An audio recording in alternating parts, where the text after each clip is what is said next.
ভারতে তীব্র তাপপ্রবাহের কবলে পড়েছে উত্তরপ্রদেশ। রাজ্যের বেশ কিছু জেলায় তাপমাত্রার রেকর্ড ছাড়িয়েছে, যার মধ্যে বান্দা জেলায় পারদ ছুঁয়েছে 48.2 ডিগ্রি সেলসিয়াস। তীব্র গরমের কারণে হিট স্ট্রোক, পানিশূন্যতা ও জ্বরে আক্রান্ত হয়ে হাসপাতালে বাড়ছে রোগীর সংখ্যা। পরিস্থিতি নিয়ন্ত্রণে স্কুল বন্ধ সহ বেশ কিছু জরুরি পদক্ষেপ নিয়েছে স্থানীয় প্রশাসন। তীব্র রোদ আর গরমে যেন অগ্নিগর্ভ ভারতের উত্তরপ্রদেশ। চারদিকের উত্তপ্ত বাতাস আর রেকর্ড ভাঙা তাপমাত্রায় ওষ্ঠাগত জনজীবন। আবহাওয়া পরিবর্তনের এই ধাক্কায় সবচেয়ে বেশি বিপর্যস্ত সাধারণ মানুষ।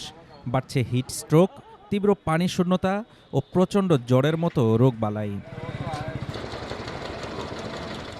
রাজ্যের বান্দা জেলা হাসপাতালের চিত্র এটি।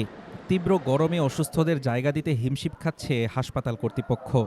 গত ২৪ ঘন্টায় এখানে তাপমাত্রার রেকর্ড 48.2 ডিগ্রি সেলসিয়াসে পৌঁছায়, যা এই মুহূর্তে পুরো ভারতের মধ্যে সর্বোচ্চ।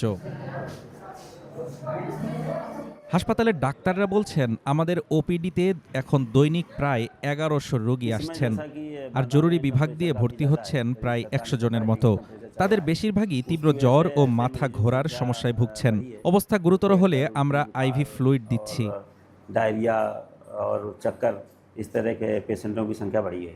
জলবায়ুর এই চরম রূপের জন্য অতিরিক্ত দূষণ আর দেদারসে বন উজাড় করাকেই দায়ী করেছেন স্থানীয়রা। বিশেষ করে বুন্দেলখণ্ড অঞ্চলের ব্যাপক চাষাবাদ এবং গাছপালা কমে যাওয়ায় পরিস্থিতি দিন দিন আরও ভয়াবহ হয়ে উঠছে। তীব্র রোদ থেকে বাঁচতে বাইরে বের হওয়া মানুষের একমাত্র ভরসা এখন মুখের কাপড় আর ঠান্ডা পানীয়।